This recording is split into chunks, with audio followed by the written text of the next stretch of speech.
The Dr. Oba Tashaka Show. Free your mind, and the rest will follow.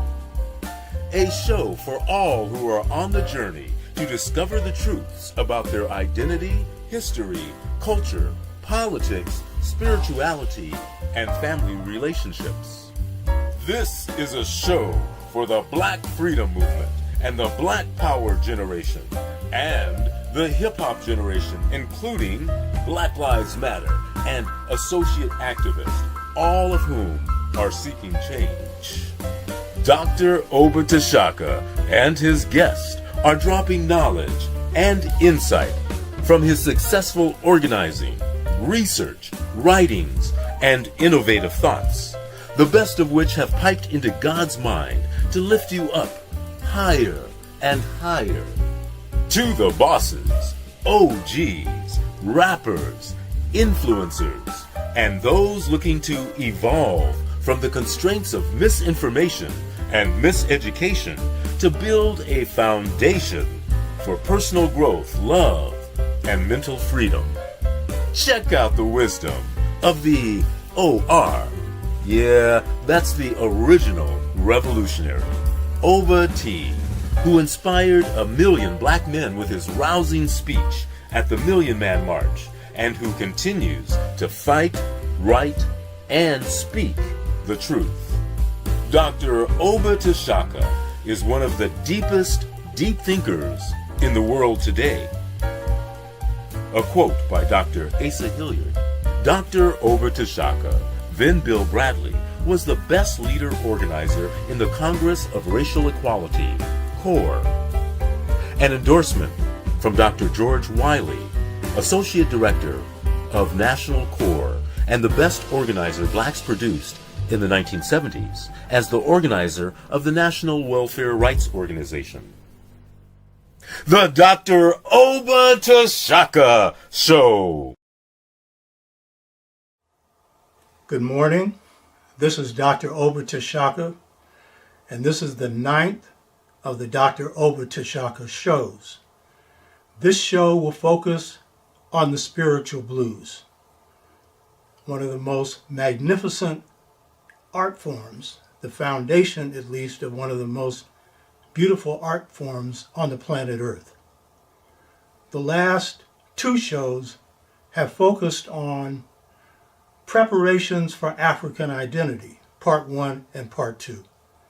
And this last show that you saw was a presentation that I did at Merritt College, the home of the Black Panther Party. They gave birth to the first Black Studies department at a 2-year university. And so that was a discussion of the fact that we have a culture, because as you saw in that presentation, and those of you that haven't seen it, check it out, a lot of our people think still that we don't have a culture. And these are young black folks. So today we'll focus on the spiritual blues. You'll see why I don't call it just the spirituals. You'll see that later. In part 1, I made the point that African American culture, or what I prefer to call New African culture, was created not by the elite, as most cultures are. Most cultures are created by the intellectual class. This culture of Africans in America, what I call New African culture, because it's a blend of what comes from Africa and then new things that we've developed in this country, new principles, new ideas, and a new spirit that comes forth in the art form that we have, but always with an African foundation. So in the case of Africans in America, the culture was created by everyday black folks. As I pointed out before, field blacks. And it comes from their feelings, it comes from their heart, it comes from their soul. But most importantly, they are the creators of this culture because they're the most African among our people to this day. Not from the house slaves, and not from the intellectual class, because we had very few then, but even now, that intellectual class has to go back to these roots to get their views straight, to get their heads wrapped on right. So we're going to be focusing on the second creation of field blacks, and that was the art form. The art form that Europeans call the spirituals.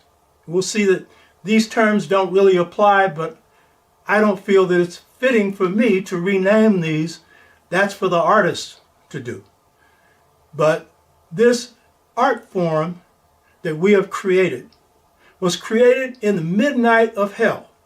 Black folks who are catching more hell from can see to can't see than you could ever imagine. It is an amazing thing that they could find within their souls and their spirits this vision to create not only a culture that was both old and new based on African principles but reformulated in this reality, but that they could also create an art form. What enslaved African people have ever done that before? And that should tell you something about the mentality of the people that created this. This is a magnificent creation. But then if you consider that the culture that everyday black people created is now the popular culture of the United States and the world. And we can also say the classical culture of the world. That's jazz, the pinnacle of this art form. But its foundation is the spiritual blues.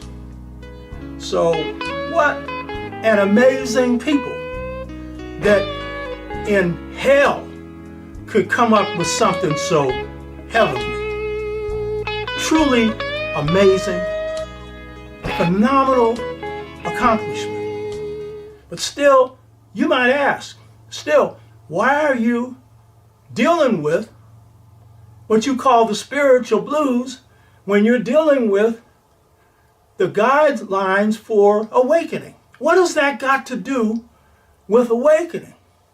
And what I'd like to point out to you is this, that in the sixfold stages to mental freedom, the process for freeing your mind that Malcolm went through, that I went through, that a whole lot of awakened black folks went through, which means that at one point they were asleep, that this system of awakening was always a twofold process. It was a process once we began to think for ourselves, where we began to go back to our roots, which is the roots of Africa.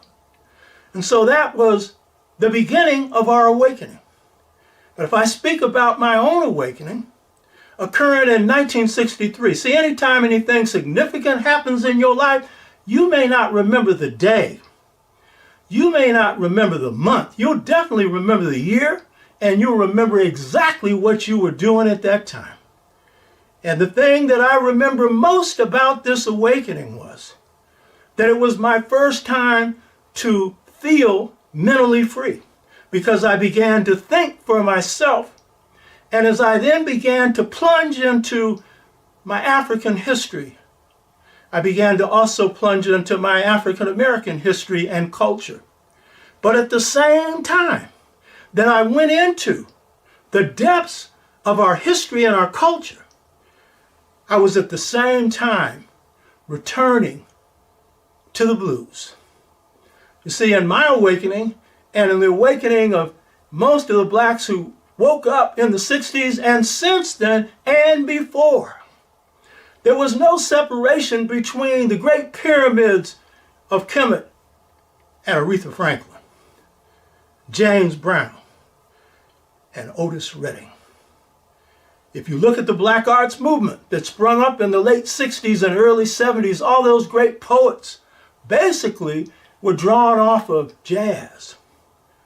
And Amiri Baraka, one of the great poets of this country, who wrote a magnificent work called Blues People, was also drawn off the blues. So you see, I call myself a spiritual blues man. My daddy is from a little place in Louisiana called Bunkie, Louisiana. It's so small that if you drive through that community, close your eyes, you'll miss it. And he was born in a shack that could barely stand on its foundation, and worked a plantation in Orange, Texas, where I've told you before he whipped the behind of the owner's son and earned his respect, but risked his life.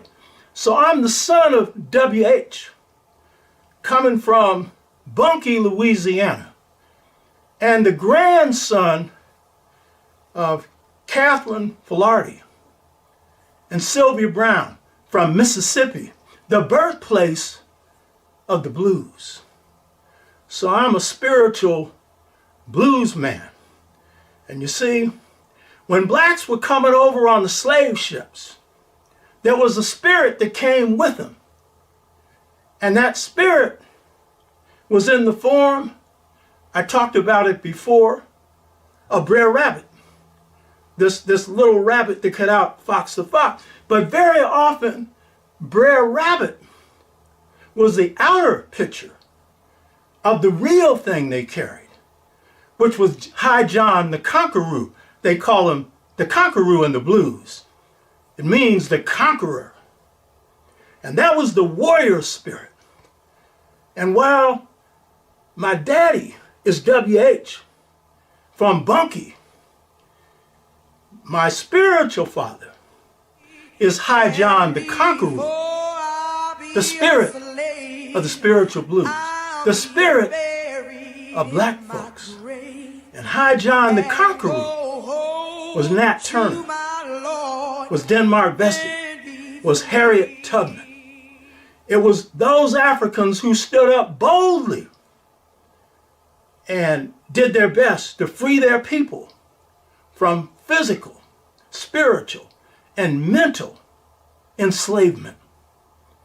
And so my spiritual father is the one that I feel, along with my daddy, that has inspired me to engage in a struggle not only to free my mind, but to engage in a struggle against the forces that oppress our people. So the spiritual blues is inseparable from the movements that we have carried out for liberation, not only on the plantation, but if you look at the movements for change in this country, singing has always gone along with swinging. Malcolm often said, because he was critical of the singing, because he was in the Nation of Islam. Now, he had been a Lindy hopper. He loved jazz, and if you love the jazz, you love the blues. And he even found out when he woke up, at least on the streets, at least he got out of that white world. He hadn't got completely awakened. In the Lindy hop, he found what he called his African freedom through those African rhythms. And so Malcolm, he tried to say that, well, you know, those movements in the South that were up there singing, they weren't swinging. And as much as I love Brother Malcolm, I got to correct him on that. Because when he said Muhammad Ali didn't win the heavyweight championship of the world by singing, he won it by swinging. I would beg to differ. And I would say that when he said, float like a butterfly, sting like a bee, Muhammad Ali, Muhammad was singing. And when he said to a fellow boxer, you're going to heaven in 7, that was poetic music. Black folks have music in everything we do. That's our African heritage. You hear me? And the poetry is at the heart of the music. The spiritual blues is the foundation, along with the culture of Native Americans, of the original poetic form of this country. The poetry of this country comes from the spiritual blues and all the creations that flow from that, as well as Native American music, Native American culture, which is the music of the air, The music of water, the music of nature, absolutely beautiful. So why the spiritual blues when we're talking about awakening? Because if you don't go to the high point of your culture, you are not going to experience true mental freedom. So again, why the spiritual blues? The spiritual blues is the most beautiful aspect of the culture our people have created. The great philosopher of China, Confucius, reserved as the highest plane of his philosophy of Confucianism, which wasn't really his own ideas, but the summation of the three dynasties of China, Hsia and Shang, both of which were black, and then Chao, which was Asian. And he was a musician. And so the deepest part of the culture of Confucianism, which is the culture of ancient China with a black foundation, was in the music.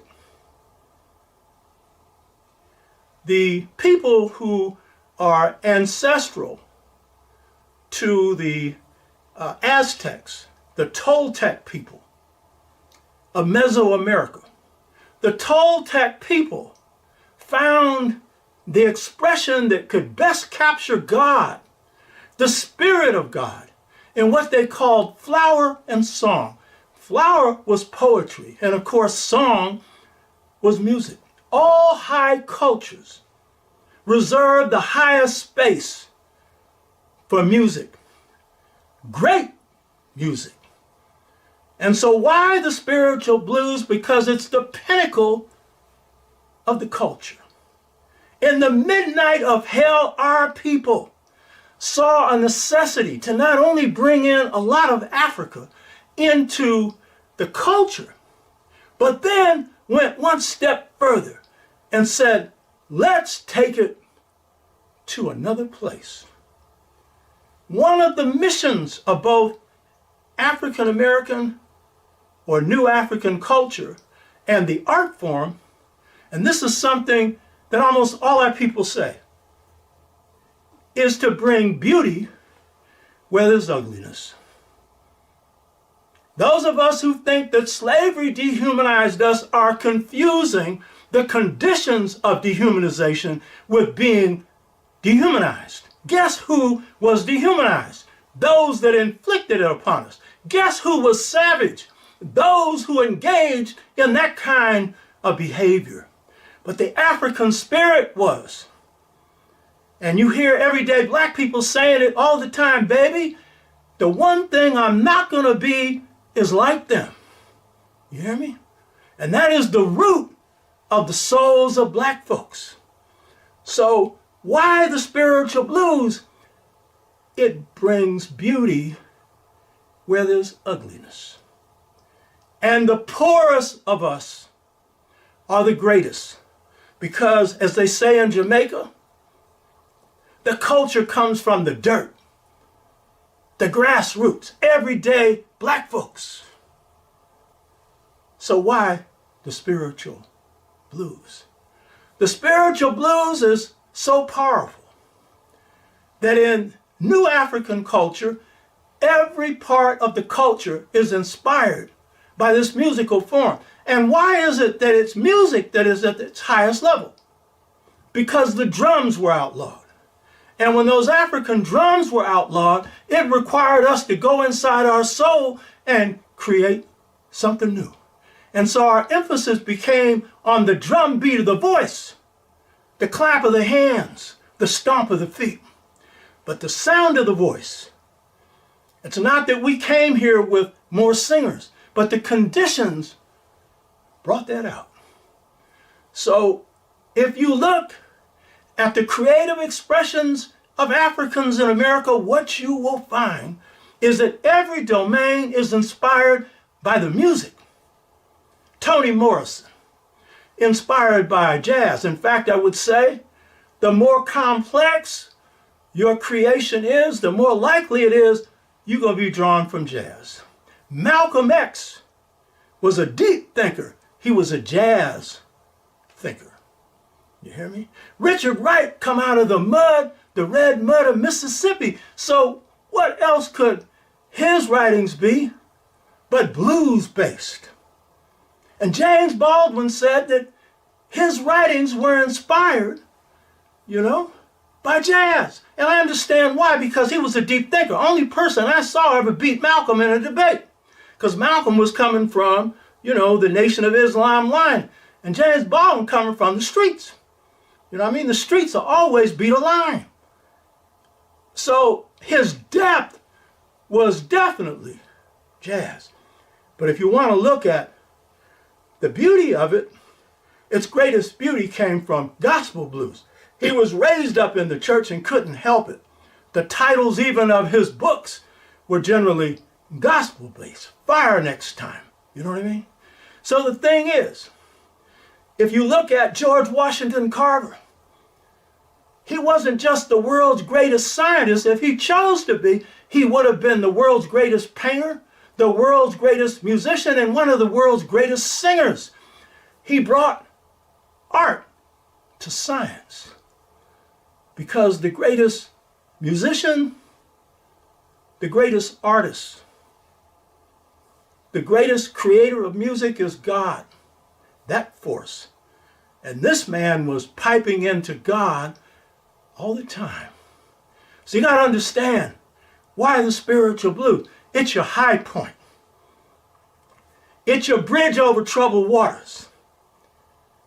It's your inspiration when you don't think you have any at all. And another thing to get straight about the spirituals and the blues is some have characterized the spirituals as being sorrow songs. W.B. Du Bois said that. Now, Du Bois had some of the deepest insights on the culture, but he was wrong on that. These are not sorrow songs. And if you look at the blues, this is not the blues. In fact, that term blues comes from white people. What black person who's black as midnight going to call his music blue? You understand?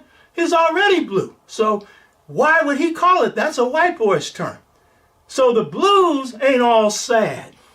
And the spirituals definitely ain't all sorrowful, because African culture always cuts many ways.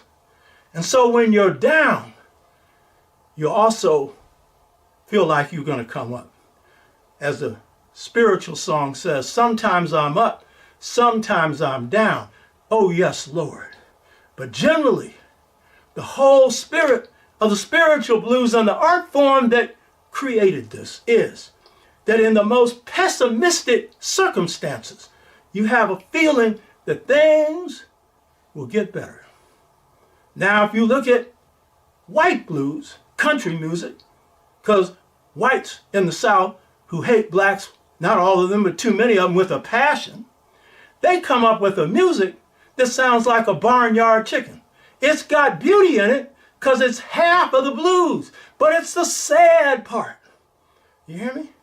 And so even though there's a beauty to it, it's always about the down situation. And as a result, country blues is associated with suicide.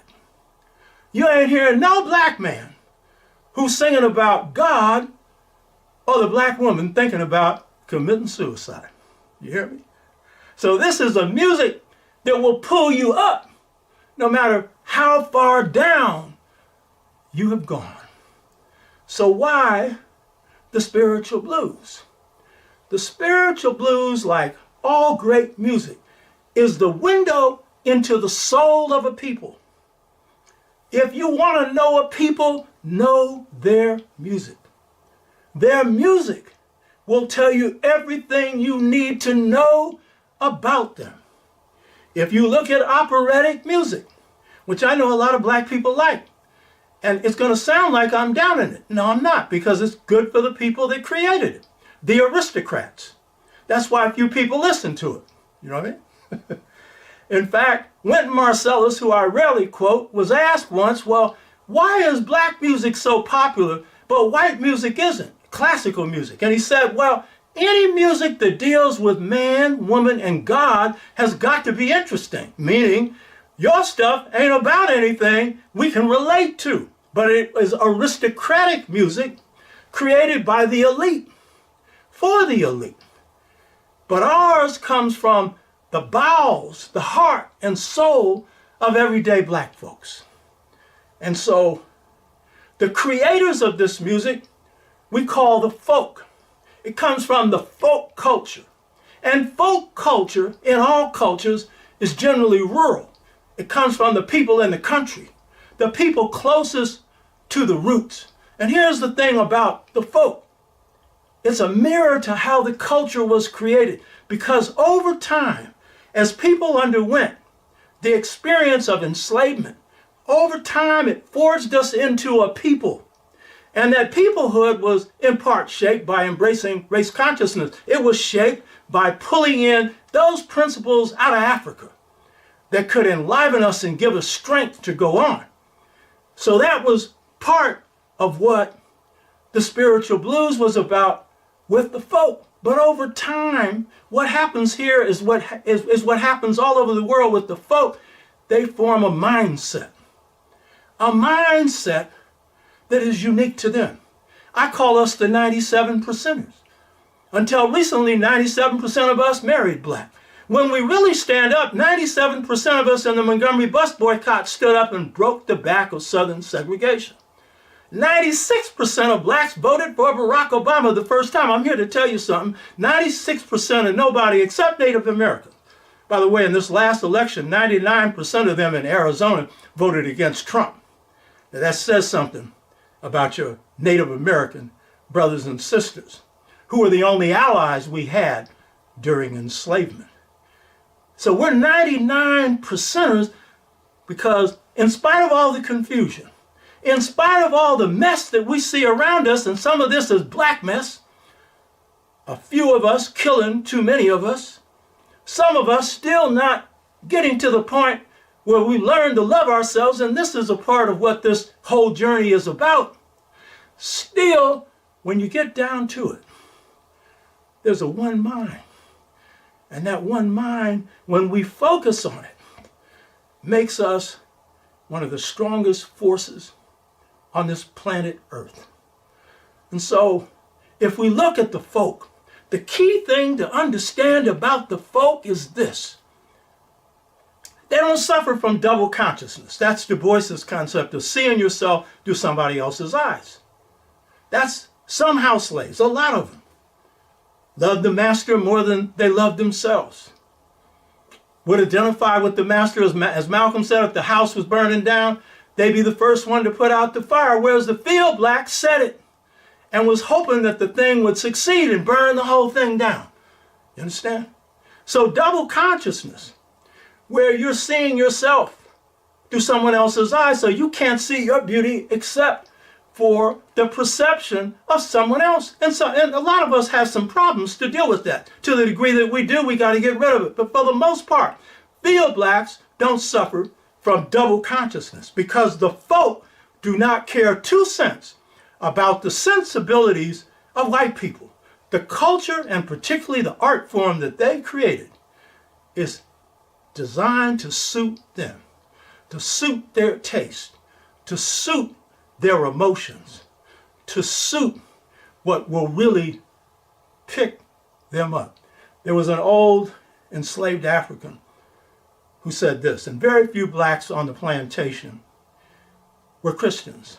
And I don't know if she was, but they had these old preachers come on. And this was probably after Nat Turner's rebellion, because these old white preachers would come on. Before that, the black preachers could come on. And when the black ones came on, they were under supervision. So she said, those old white preachers ain't saying nothing, because all they do is speak with their mouth. But she said, when that black man preaches, she said it's like heaven. She says, because what he's got to say comes from the heart, the soul. There's another slave narrative that said this, and it's the only one probably in all the narratives, because black folks didn't reveal to white folks.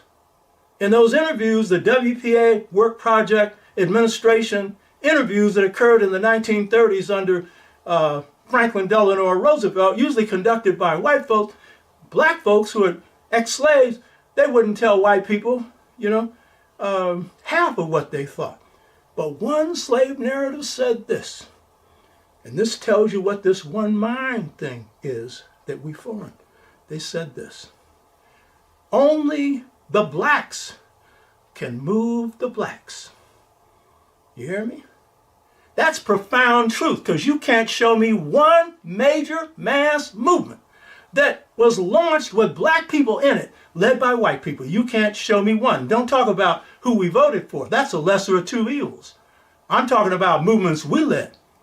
Who'd we follow? The Honorable Marcus Garvey, the Honorable Elijah Muhammad. When we're looking at King, he was a spokesperson for the people who took that up. Why? One mind. And what we understand with this one mind, that this represents us. So why the spiritual blues? It's a heart of our people. It's the window inside your soul.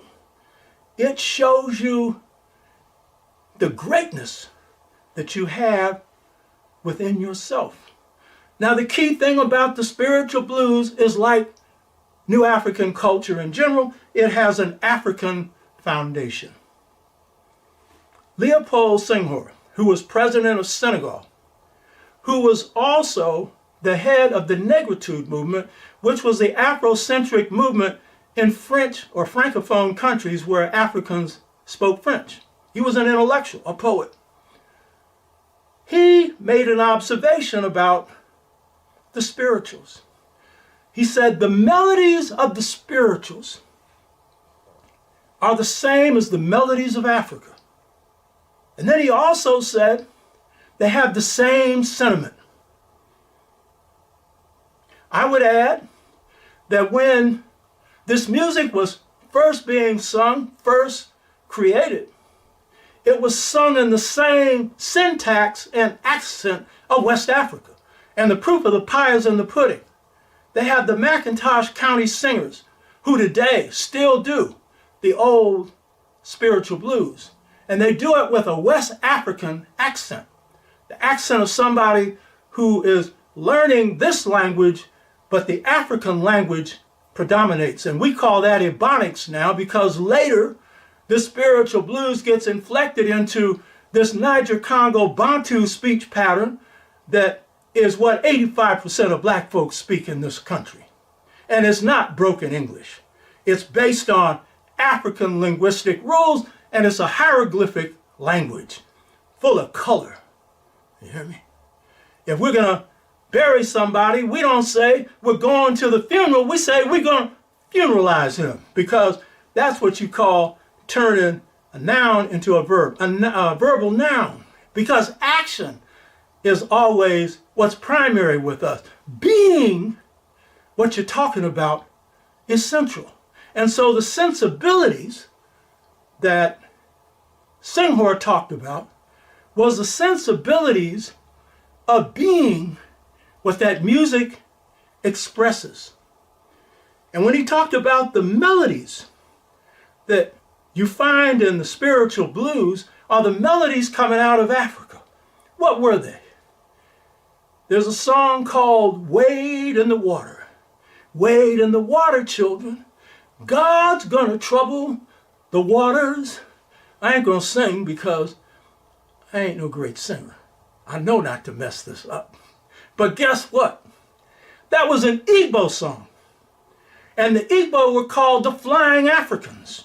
And what were they doing? They were going to the water to drown, because they came out of a free system. The Igbos had no kings telling them anything, though most kings in Africa were part of a democratic system. And so they could not stand the restrictions, the loss of freedom that came with slavery. And so they went to the water to drown. They were called the Flying Africans, because when they drowned, their souls would return to Africa. So in case you think the spirituals are some white boy's creation, you got it all wrong. The folk went for what they liked, and what they liked was fundamentally African. One of the most beautiful songs created by gospel blues. And gospel blues is nothing but the extension of spiritual blues. Thomas Dorsey is the father of it. But the person that inspired him was Reverend Tinley. Reverend Tinley was the one that set the pattern for him. And so this song, one of the prettiest ones in the spiritual blues, the gospel blues art form, this one was formed after he had undergone the most sad experience of his life, the death of his wife in pregnancy, and then the loss of their child a few days later. And the man was in the saddest state of his life. And one day he sat down at the piano in Chicago, and he had these long fingers, and he started to play some music that became one of the two greatest gospel blues songs ever, Precious Lord. Martin Luther King's favorite song. Mahalia Jackson sang it at the March on Washington. Precious Lord, take my hand, lead me on to the precious land. It went on to how he was weak and God was strong. Well, guess where the melody came from? That was a melody that came from Africa. On the slave ships, Africans would hum that melody. And he put that melody into verse. So what you got to understand is, when we talk about we ain't got no culture, they took our culture from us. What is fundamental about your culture is it is founded on an African foundation. And then based on the experiences that we've had in this country, we've added something new. And that ends up being a special sound that we find in the spiritual blues that pervades all art forms among New Africans. You know, we got black folks who say, I like gospel blues, but I don't like the blues. They don't know what they're talking about. The only difference between the blues and gospel blues is one's about the woman and the other one's about God. But other than that, it's the same story. You hear me?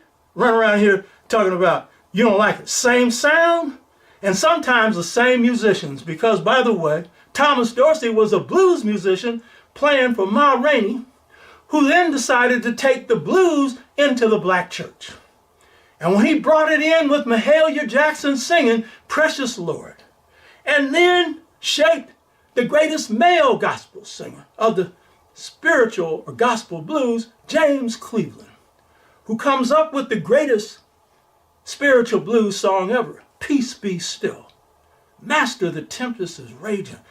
Peace be still. When they went into those churches and sang those songs, Sadiddy, you know, these middle-class black churches in Chicago that didn't want to do too much hard preaching because they didn't want to bring the spirit down because white people didn't like that. And they were trying to act white. But those people who come from the folk, that's what they wanted. And so when Mahalia and James got in there and started singing those old songs that went back to the plantation, what happened is the spirit began to rise. The hush harbor, which was the place where you put your head under a bucket until the spirit came in you, came down on the place. It was a re-Africanization. So if you think the spiritual blues is just about yesterday, and you want to put it down because it was in slavery, what you got to understand is it's alive today. And what you got to understand is you got nothing to be ashamed of your ancestors.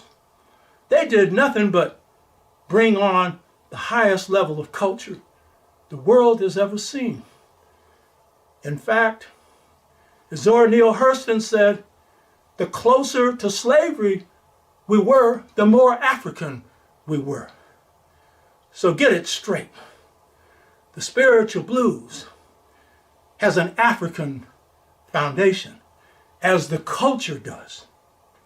The spiritual blues goes back all the way back to the roots of civilization. The Twa, who give birth to humanity, that is, God makes them the first human beings 144,000 years ago. It goes back that far. That's where our cultural roots go. I've gone over some of this before. And it is the Twa, Europeans incorrectly call them pygmies, who give birth to the notion of God and the idea of one God. But it's not a killer cult concept. It's not a concept where males are going around trying to impose their stuff on everybody else. No. They describe God as the totality of forces, of which he puts a part in everything it creates. And I call God the light.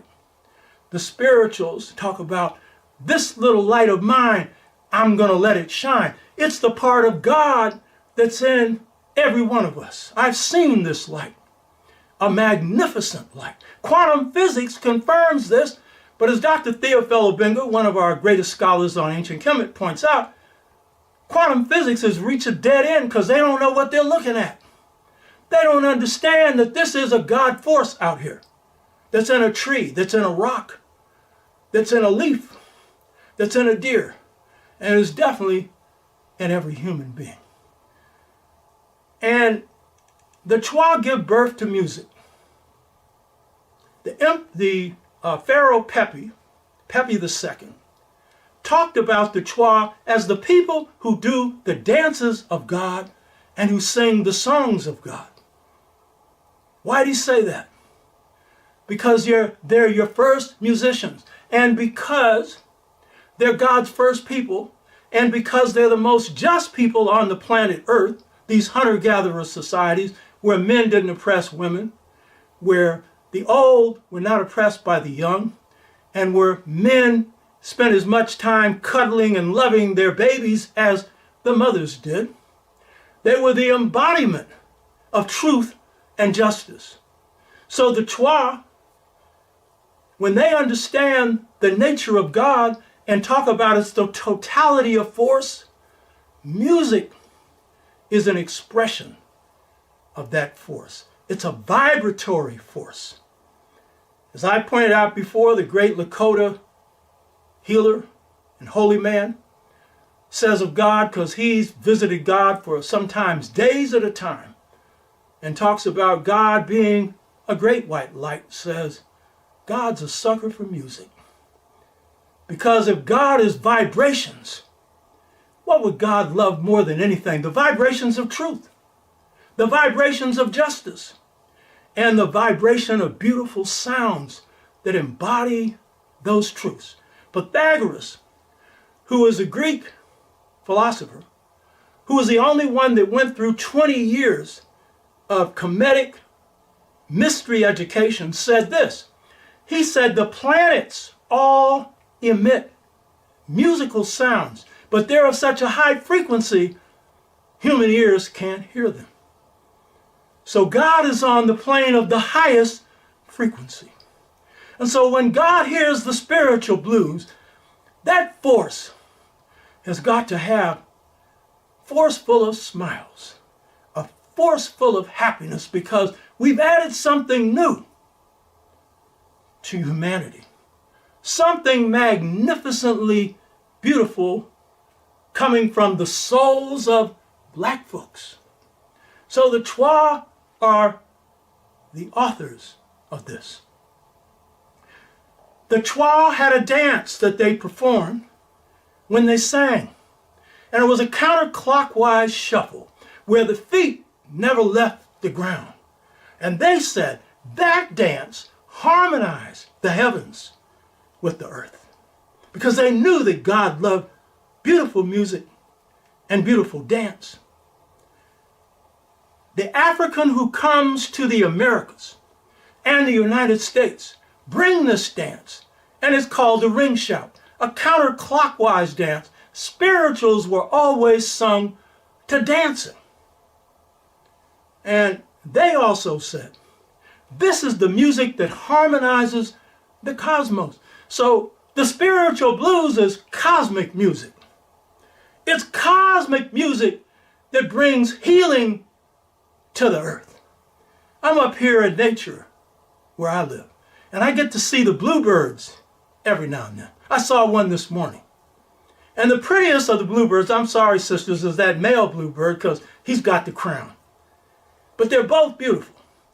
And so the body of the bluebird is light blue. But the crown is a dark color. And I've noticed when I had the blues on, or the spiritual blues on, I noticed when these little birds are on a branch or something, and they're always looking both ways, looking for that old hawk to come. They always got to be on the lookout, and they're tweeting their beautiful sound. But when the spiritual blues is sung, they go all quiet. The head's moving side to side. The spiritual blues, the creators of it, drew from nature.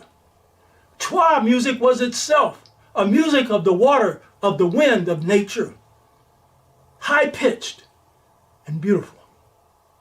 And so when we look at and hear the spiritual blues, it harmonizes the most beautiful creatures in nature and makes them wonder.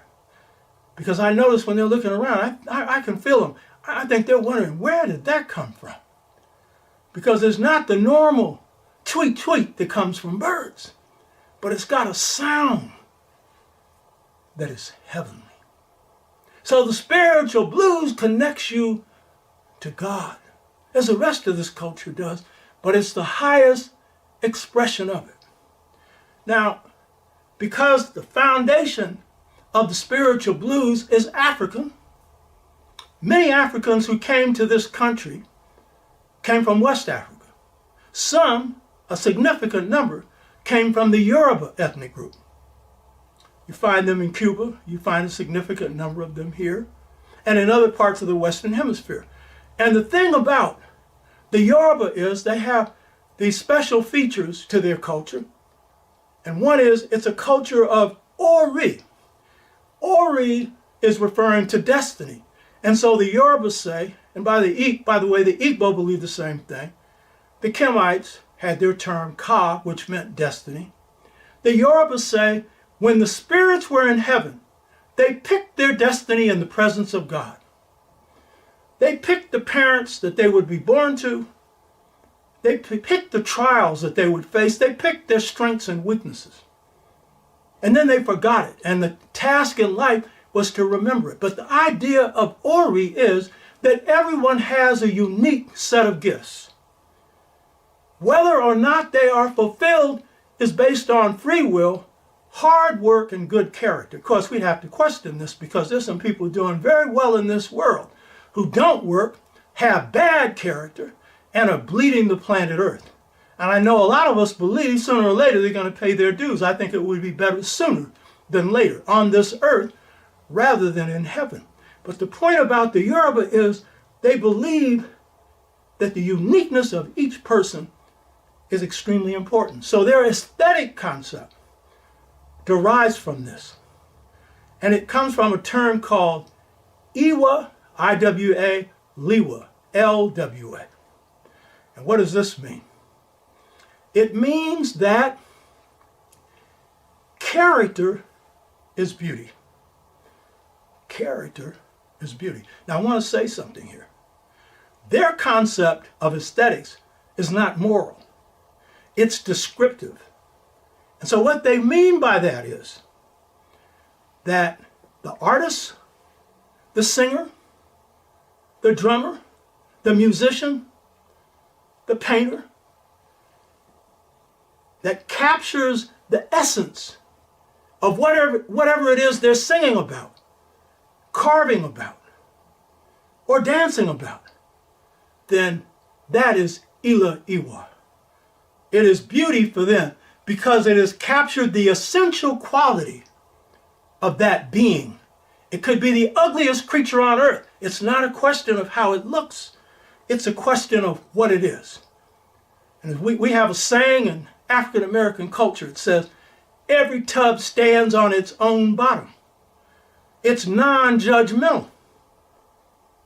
I know a brother who would say this to his family, and the family, made up of a lot of Christian women, was very judgmental of their older brother, who was a gambler out in the Bayou Fort Orche of Louisiana, where voodoo is strong. He was a gambler. He had women all over the place, and they saw that as sinful. But his younger brother, who was head of the family, said, every tub has its own bottom. That's the essence of him. He gambles. He likes pretty women. That's the way he is. Capture that, and that's beauty. So, ila iwa, or the essential nature of a thing, which is beautiful,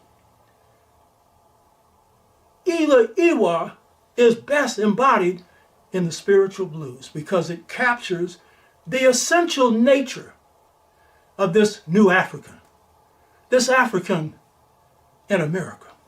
Because this African in America underwent stress and strain where we just couldn't take the culture of Africa and just drop it here as Africans could do in the Caribbean and have a hybrid culture where on the one hand it's basically African and then there's a European one on the side, but the African one is predominating over the European one, but they both exist side by side.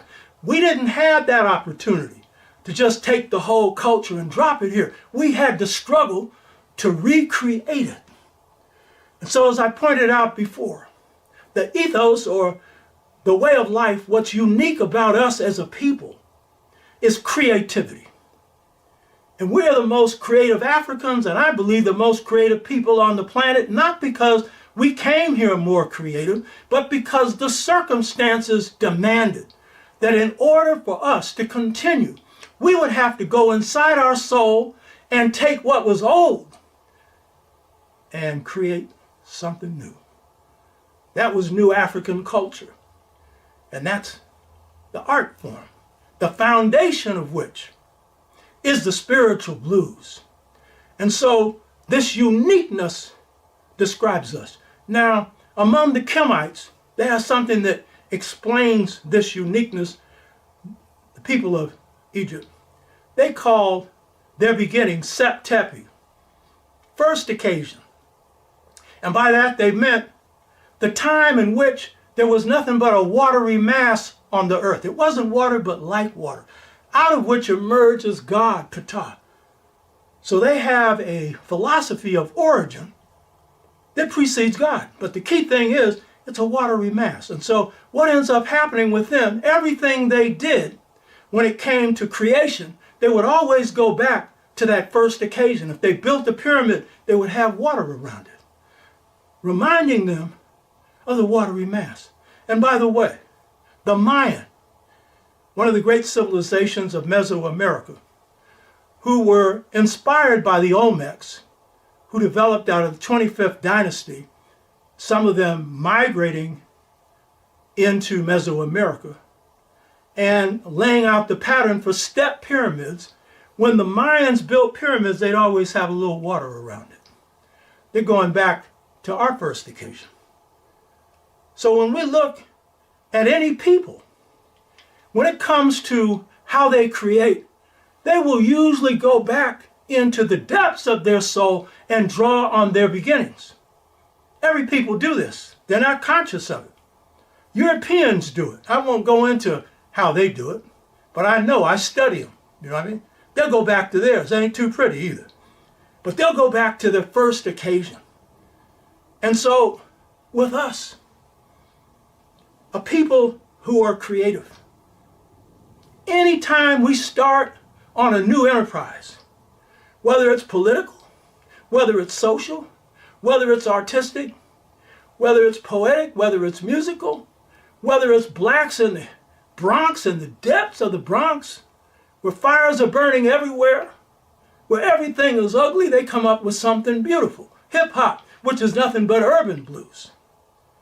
But they went back to first occasion. The word, which is one of the first principles that come out of our culture. So if we look at our folks here, we go back always when we're starting on something new to the first occasion. And what was that first occasion for us? A slave narrative described it this way. They were talking about the music, but it is a paradigm for the culture in general. When creating a new music, one enslaved African said, "We think of a sound of Africa.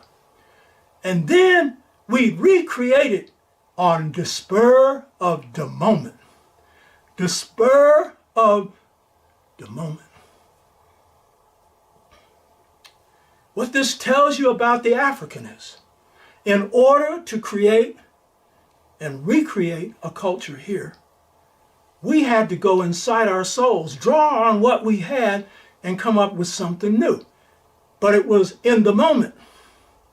It was spontaneous. And I should also say, as this culture was developed, it became organized, because it always goes more than one way. But spontaneity is the favorite thing in our culture. When Miles Davis would go into a recording studio, and this took great courage because he was a great innovator. Innovator means he created new schools of music. And absolutely beautiful. He had this beautiful melodic sound, kind of blue. Wasn't just one of the best-selling jazz records, but one of the most beautiful. Miles would go into a recording studio, and he had nearly lost his voice because he had had a operation on his lungs, and he was told not to talk loud, but Miles had to talk loud. And when he raised his voice, he lost most of it, so he'd always do this thing of, he'd come into a studio and say, good music starts with what you know, and you rise above yourself. And so, spontaneously, going into a studio with maybe 4 notes, he'd come up with some of the most beautiful music ever, because he piped in to the feelings of the moment. Because the spiritual blues comes from the feelings of everyday black folks. The spiritual blues is not something planned that somebody just laid out on a sheet of paper. The spiritual blues has this quality, as Zora Neale Hurston said. She said, as a group bent on feeling, not sound effects.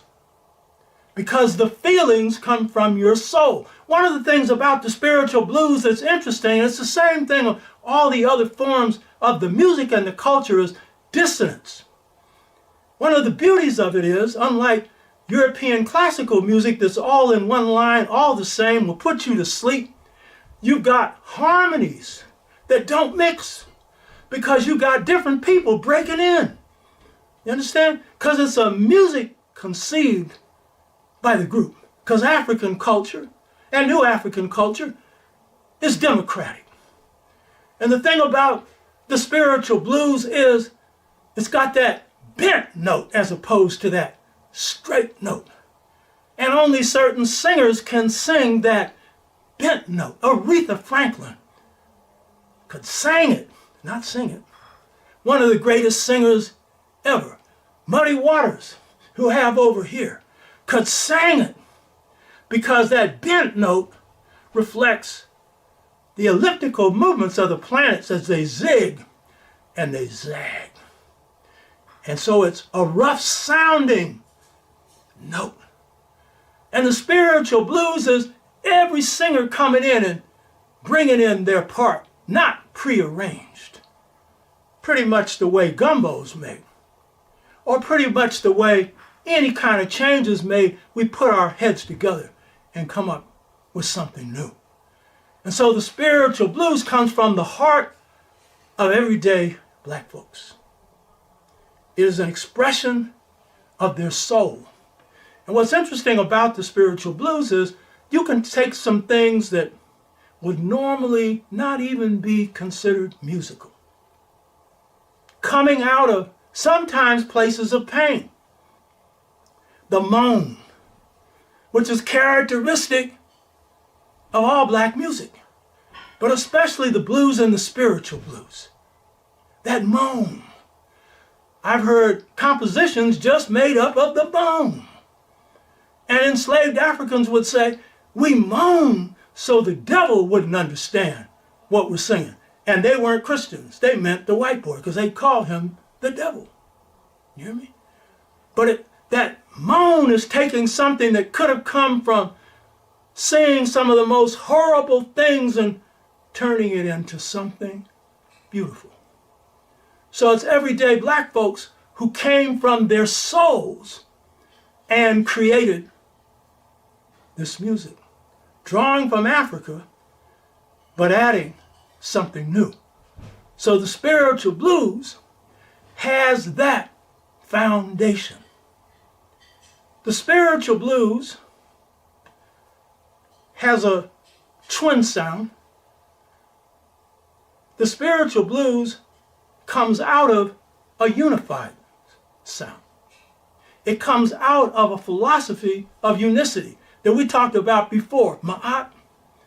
And so the authors of this didn't have the idea of the spiritual and the physical or material being separate. They were all one. And just as God among the Twa was a totality of force, the music of the spiritual blues, the music of our art form, and our culture in general is a 24/7 thing, one that you feel and live. In our culture, to know the truth is to be the truth. The best singer speaks from and sings from their soul. The best speaker does the same thing. In our culture generally, that's the requirement. So the blues is not Saturday music and the spirituals is not Sunday music. They're total. They cover every occasion. And the sensibilities that Senghor talked about that's contained in the spiritual blues, that contained in all the art forms, talk about every situation. And not just about heaven. Every situation in life. So one of the questions is when we say that the spiritual blues is the mirror of a people's soul, what kind of people were these? What kind of people? Remember what Frederick Douglass said when he talked about his friends on the Freeland plantation. He said they were noble souls. Noble souls. One observer of black people during the period of enslavement was a woman named Elizabeth Kilham. It's a white woman. And her observation when she looked at black people was, she said, these are a people of greatness. These are a people of kindness, of feeling, of caring. And another one, her name was Elizabeth Alliston. She says, these are aristocratic people. And so what we have to understand is the spiritual blues comes from a people who were aristocratic. And they had this idea that they were noble. My mother was called Queen Sylvia by her friends. My godmother, when she was dancing one time and a brother was common with her, she said he was common, as though she was aristocratic. So the old folks came from that. So I want to conclude by saying this. The spiritual blues comes from an aristocratic people who come from a mindset that is twin, where the blues are the spirituals, good is bad, and God is everywhere. Thank you. This mighty black culture has a national anthem, and it isn't the Star-Spangled Banner. It's the signature song of the spiritual blues. Oh, freedom. Oh, freedom. Oh, freedom. Oh, freedom over me.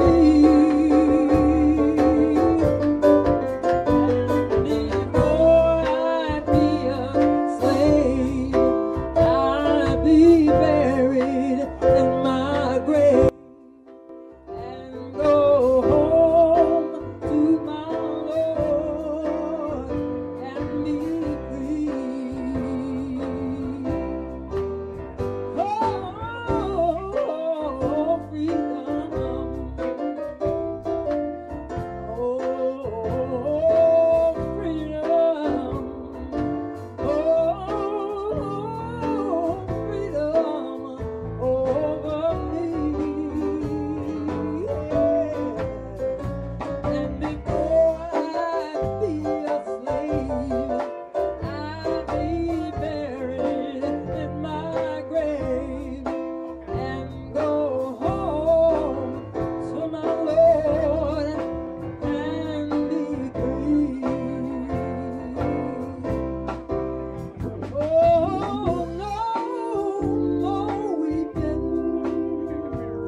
Dr. Oba Tashaka is the author of 5 books, each of which is considered a masterwork.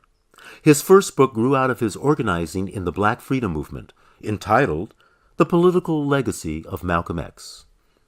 Dr. Tashaka's books on Malcolm X covers dimensions missed by Alex Haley's autobiography, and unlike Manning Marable's book, Malcolm X, A Life of Reinvention, which argues that Malcolm abandoned black nationalism by reinventing himself with a false narrative of his life.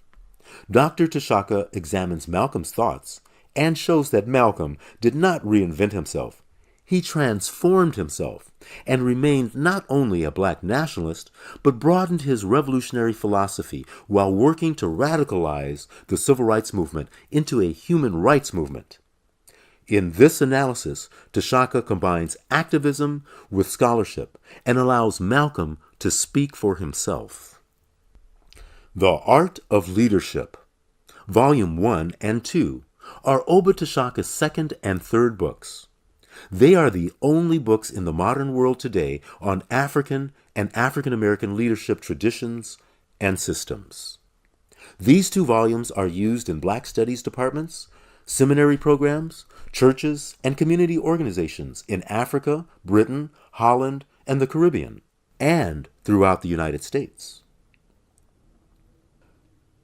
Tashaka's 4th book, Return to the African Mother Principle of Male and Female Equality, is considered by scholars to be a classic because it is the only book to accurately define the paradigm or model for African and African American families.